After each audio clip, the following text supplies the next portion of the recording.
Welcome to Kathryn Raker's World. Innovation, culture, adventure, fashion and health, artists, destinations, traditions.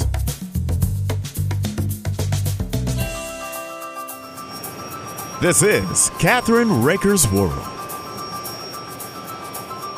Hi, this is Kathryn Raker of Kathryn Raker's World and Let's Just Talk.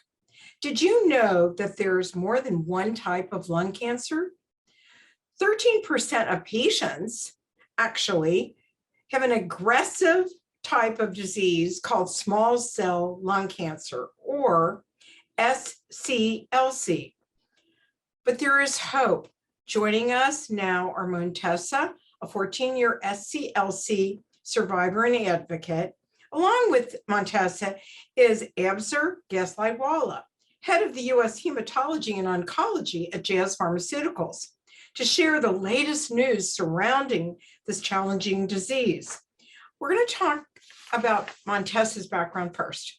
Montessa was diagnosed with small cell lung cancer, Sclc, when she was 28 years old and began treatment. More than 14 years later, she shows no evidence of the disease and works closely with her survivorship team, getting follow-up scans twice a year. In addition to her work as a special education teacher, Montessa is a strong advocate for other patients living with Sclc. Once she learned how to use her voice to shape the direction of her care, she committed to empowering others to do the same. She advises other patients to stay informed and connect with people who will understand what they're going through, saying, find the people who want to support you and your growth. And I want to welcome her. But first, let's hear all about Abizer. Abizer Gaslight is a biotechnical pharmaceutical executive leader of marketing, strategy, and sales teams that are focused on providing support, education, and awareness of new therapies and treatments to help patients and families treat and manage their diseases. He currently leads a team at Jazz Pharmaceuticals that have the privilege and honor of helping to educate healthcare providers, patients, and caregivers about several types of cancer and potential treatments, and is excited to share more about Jazz's efforts for this in lung cancer. I want to welcome you both to our show today. The more you know about a disease, the better off you are, and I think that's so important. You know, Abizer, if you don't mind answering this question for us, what is Sclc and how does it develop? Sure. So SCLC is an acronym for small cell lung cancer. And small cell lung cancer is about 13% of all new lung cancer diagnoses in the US every year. But unfortunately, the outcomes and the prognosis for these patients are much worse than the more common non-small cell lung cancer. Most patients actually get initial treatment for small cell lung cancer, but the disease is very aggressive and most patients relapse and the disease returns. And because of this, often patients, when they look for information around their treatment journey and prognosis, are often discouraged and scared when they see some of these facts. Montessa, tell us your story about being diagnosed with Sclc and your journey with this disease. Sure. At the age of 28 in 2006, after 2 misdiagnoses, an X-ray would finally reveal a tumor the size of a cantaloupe, a 15-centimeter mass in my chest, that eventually, after a few weeks, would lead to a diagnosis of small cell lung cancer.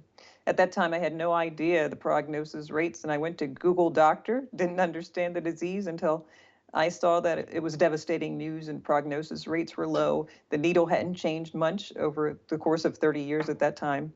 So I turned my anger into advocacy to lend a voice for patients that had small cell lung cancer. Abizer, what is the latest resource provided for people with the disease? Sure. So based on what you heard from Montessa's relay and her own personal story with small cell lung cancer, we at Jazz Pharmaceuticals developed a resource called Nothing Small About It, which is a digital hub platform online that we developed with four to five major lung cancer advocacy groups. And on this platform, you'll find stories like Montessa and other patients and caregivers to provide inspiration, education, and empathy as they go through this treatment journey for small cell lung cancer. The tool also provides perspectives on treatment pathways, how to build a support network, and tips on how to deal with day-to-day living and daily health to help these patients as they go through their journey with small cell lung cancer. Montessa, what advice do you have for other patients diagnosed with SCLC? I would tell them to get a support network around them, family, friends, and other patients who have walked through this disease so that they're not standing alone. And now they have a resource available to them that wasn't available to me 14 years ago, this one-stop hub that Abizer was just talking about. And can you tell me, both of you, where we can get more information to be able to understand the disease and to get help if we need it?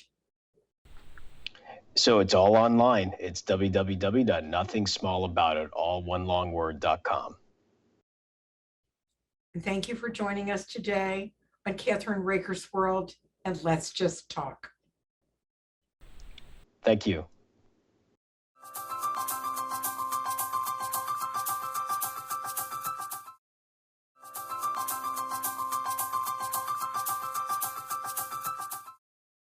Hi, this is Kathryn Raker of Kathryn Raker's World and Let's Just Talk. And I'm so honored to have my older cousin by a year almost with me today.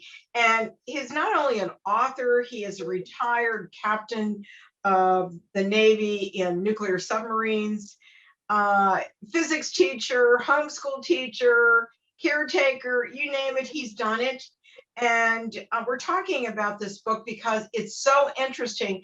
And in order to get on board with us, you have to watch segment 1, which is already out there. And so this is segment 2 of it. You know,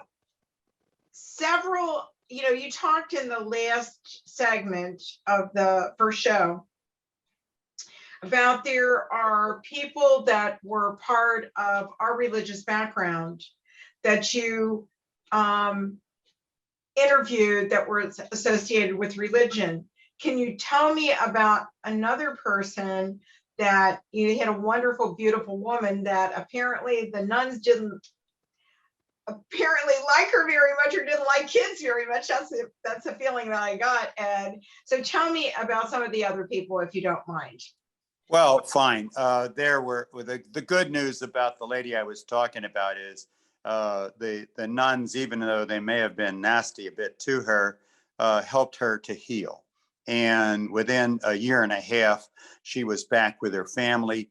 As a matter of fact, then she had the misfortune of being in the terrible 1933 earthquake in Long Beach. And she shared photos with me. One of them shows her sitting at a Red Cross camp with her family because everything in the Long Beach area was devastated. I might add, before I go on to talk about the religion, is that one of the common themes of all the people I talked to were natural disasters. But to get back to religion, one of the interesting families that I talked to were Mennonites who lived up in northern Indiana. And they were actually Anabaptist. And I learned that there were many, many, many, many different sects or variants of being a Mennonite. One of the fellows I interviewed was named Daniel Beachy, Beachy. And he actually belonged to a Mennonite sect called Beachy Mennonites. But there's also Amish Mennonites, and there's Mennonite Amish. All of these different groups, which had the one thing in common, in that they're Anabaptists. Now, I don't know if your listeners, many of them may not know exactly what it means to be an Anabaptist. But what the common theme is they do not believe in infant baptism. But they were very religious. When I interviewed them, the men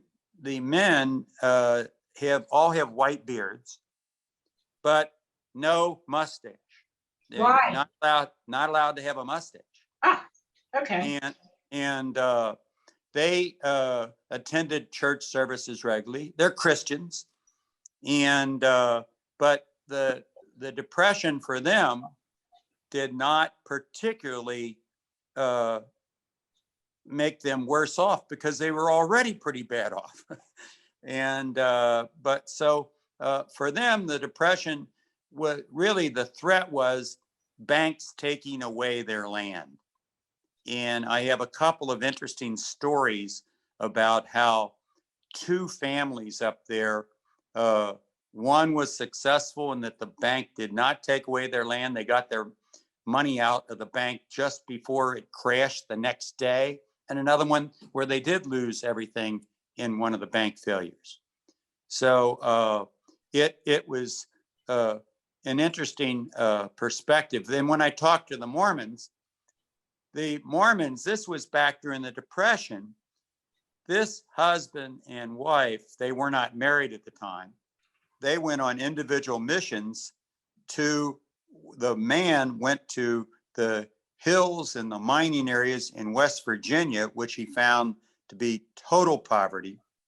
And the woman went to upstate New York, where they're proselytizing. So religion was a very big part of people's lives during that period. I want to ask you a question though about yes. because you talk about your mom in the book and Yes. how she grew up. Can you give us that information? Do you mind? Well, no, I don't mind at all, because my favorite chapter in the book is called The Girls, which is about the nursing students that she went to nursing school with at Spears Hospital in Dayton, Kentucky. All of those women were from rather poor backgrounds, several of them from mining communities throughout Kentucky that ended up in Northern Kentucky going to nursing school. In my mother's case, she was born and raised in Cleveton, Kentucky, and her father was a coal miner. This is in Western Kentucky. Most people think all the mines were in Appalachia. Not true, not true at all. Western Kentucky was full of coal mines. As a matter of fact, I told you before we came on that my cousins, the Everly brothers, their father worked in the same coal mines as my grandfather. They're in Western Kentucky. Incredible poverty out there, incredible poverty. She was a family of 8, and basically there was only 2 of her family that graduated from high school. None of the boys did. And so she was put on a train and came up without hardly any money in her pocket to Northern Kentucky to go to what they called nursing training. They didn't call it nursing school. And she arrived there in 1933, right during one of the depths of the Depression. Oh, that's another one of the misconceptions, Kathryn, is that the market crashed, things got bad, and then throughout the 30s, things got better. No.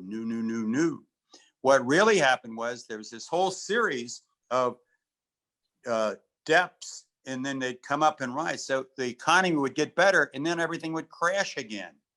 We didn't come out of the Depression until we started building up armaments in anticipation of World War II. So there were good and bad periods throughout the 30s. It was not all bad, but it was mostly bad. But I want to finish this story about my mom. She ended up in nursing school. Nursing school at the time was a 3-year program at most hospitals that had these schools. The first year, you were essentially carrying bedpans and doing all of the dirty work that nursing assistants do now. Then in your second year, you'd start to learn some stuff. In the third year nursing students were actually running the hospital. There were a couple of doctors and a couple of nurses, and the rest were third-year nursing students. So it was a totally different era.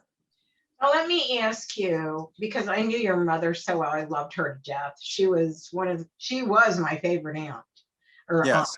And Yeah. one of the things I want to ask you is, when did she meet your dad? And had she been a nurse a long time by that time? Well, it's very interesting. See, this is why I'm angry at myself, why I started this book, because I do not know much about their courtship at all, other than he apparently would come up. The nursing students at the time lived in this building next to Spears Hospital in Dayton, Kentucky. And it was run like a Gestapo prison camp, essentially. And the nurses, they were not only allowed to go out at certain times. So part of their socialization was they'd sit on the front porch and guys would come by and say, "Hey, nursing students." That's where she met him. But they didn't. She graduated in 1936 and actually worked at Jewish Hospital over in Cincinnati for a while. And then I'm not sure she worked at other places, but they didn't get married until 1939 by a justice of the peace in Lawrenceburg, Indiana. But that's why I wanted to write the book. I knew very little about their lives, and I wanted to find out more. Now, your dad was married before, am I correct? He was. That's all I know. It was a school teacher, and she left him during like in 1933 during the Depression. I know nothing about it. I don't think they had any children. Right. And you were actually, how old was your mom when she had you? Do you remember? Well, I can do the math. I was born in 43 and she was born in 14, so she was 29. 29. 29. And 29. And your dad was how much older than your mom? He was about 16 years older. Right. And he was born in 1898. And so by the way, I want to talk about, there's one thing I really want to talk about that I think the listeners will find fascinating. And that is, I want to talk about this cover on the book. Right.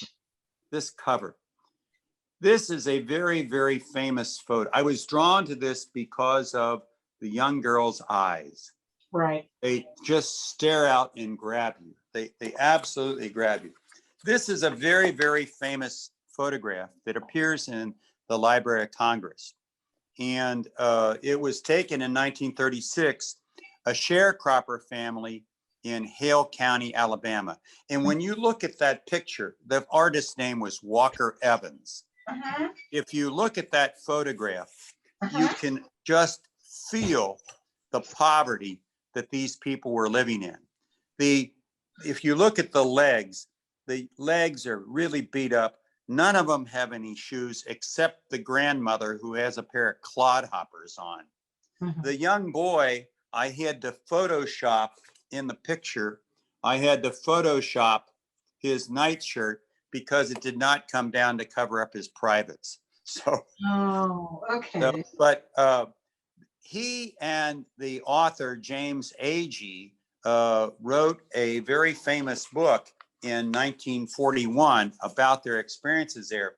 And it was a bestseller.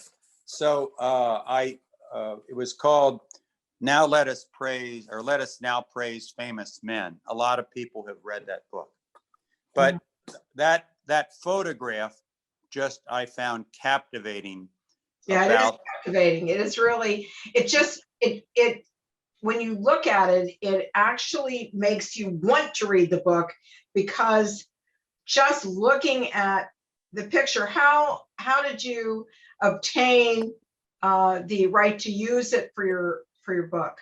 Well, that's the wonderful part about this photograph. It's in the public domain. It's not copyrighted. It's available for anyone to use. The fellow that helped me put the book together actually is in London, Kentucky. And I did not know that until after he had done all the work and everything. We never met. It was all online. But he had an idea for a different photograph. And I said, oh no, I've got to have this Walker Evans photograph. And he did tremendous work putting it together and getting it to come out very clearly. But I'm very proud of that photograph on the cover because it just captures you. One of the ladies that I talked to, who was from West Union, Ohio. Okay. And her father was a very prominent judge and was very active in the Republican Party in Ohio. Okay. So they had money and were okay, but he suddenly died. He actually helped get Warren G. Harding elected in the early 20s. But he died, and the family then was dependent upon her older brother, who was a postmaster. Now, you understand that postmasters at the time was a total patronage job. In other words, you were only postmaster as long as your political party was in power. Did you get paid? Beg your pardon? Did you get paid for it? Oh yeah, they were paid. That he supported not only himself but a whole large extended family through because he was a postmaster. Wow. Anyway, when the father passed away, they were still okay. But then a Democratic Party came in Ohio, and he lost his job, just as if with the Republicans that came in, the Democrats would lose their jobs. These are all plums. So no one had any work. And she had been married and had a baby, but the guy left her. And so she was fairly destitute. And she went over to Columbus. And it almost made me cry when she was talking to me. She had her baby in her arms, walking around the state capitol building in Columbus, trying to screw up enough courage to go in and beg for a job. And she did that, and there were some of the people that knew her father, and they gave her this job, very low paying, but she had a job. But then that party lost its power, and she lost that job. And she basically met a guy on the street who told her to go over to this hotel that they needed cleaning ladies. And she became a cleaning lady, supporting herself and her mother. But she had to go into the back door of the hotel. At that time, if you were staff, you weren't allowed to go in the front door. Wow. So some really heart-wrenching stories of people who, through no fault of their own, suddenly found themselves in terrible financial situations. Well, let me ask this question. What happened to her after that? Or did you follow that up? Yes, it turns out that she actually ended up through a political connection once again with a lady that worked for the Republican National Committee in DC, who said to her, she met her on the street and she said to her there in Columbus, she said, if you ever need help, give me a call.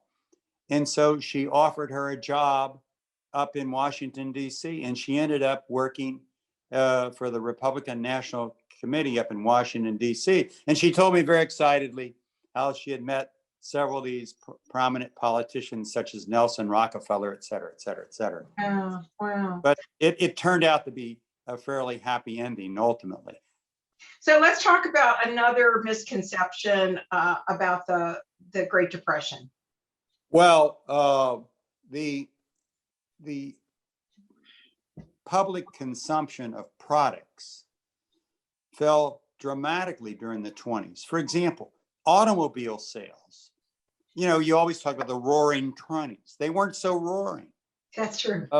The automobile sales fell by 1/3 through that decade. In other words, it was a very, very difficult period. Now, we know the stock market crashed. It hit a low of 46 on November 23rd in 1929. Wow. Guess how long it took it to recover? 10 years. 25 years. Wow. The market did not recover to its pre-crash level for 25 years. So when you talk about people investing in the market and buying and holding, you had a long hold. A long hold is right. It's very worrisome. The incomes during the Depression went from 1929, the average income was around $2,000 a year. By 1933, it was down to $1,500 a year. And interesting though, certain products were about the same price the whole time. You could get a gallon of milk throughout the entire Depression for about roughly 50 cents. Gas cost roughly 10 to 12 cents throughout the whole Depression. New housing prices plummeted from around $7,200 down to like $3,900, almost in half. Bread, though, stayed the same, about 9 cents. But I mean, I know those numbers sound very low now, but if they were adjusted for inflation, they'd be probably about the same as they are now for bread and milk. Right. So, you know, the funny thing is, I'd like you to, for this segment, sum up, because we have like 3 minutes left of this second segment. So would you please tell us what, you know, your books now has been out there for how long? It's only been out for like 3 to 4 months. So how are the sales? They're going great, as a matter of fact. And it's very popular on Amazon. It has nothing but really almost totally 5-star reviews. You can check it out. I would encourage people to read this book to get a feel for what humans can do if they pull together. Because so many of the people during the Depression were dependent upon others. I worry that we may not have that same ethic now, but you can learn from history. And this is very, very important history, particularly in view of our situation economically and socially in the country right now. I think that throughout this entire time, I did not talk to one person who was not a patriot at that time. They understood that although things were very, very, very, very, very difficult, that it was their country. And when the war came, everyone rallied to support the country at that time. And on that note, we'd like to have your website and where we can purchase your book. Sure, it's you can purchase the book at the website, edlinz.com, edlinz.com. And of course, you can always get it Kindle or paperback on Amazon. And we want to end the second segment of our wonderful story of They Never Threw Anything Away by Ed Linz. We'll be back next time with the third segment, the third show and final chapter of They Never Threw Anything Away. See you soon. Don't forget to go to our website at KathrynRakersWorld.com and letsjusttalkradio.com. We'll see you soon.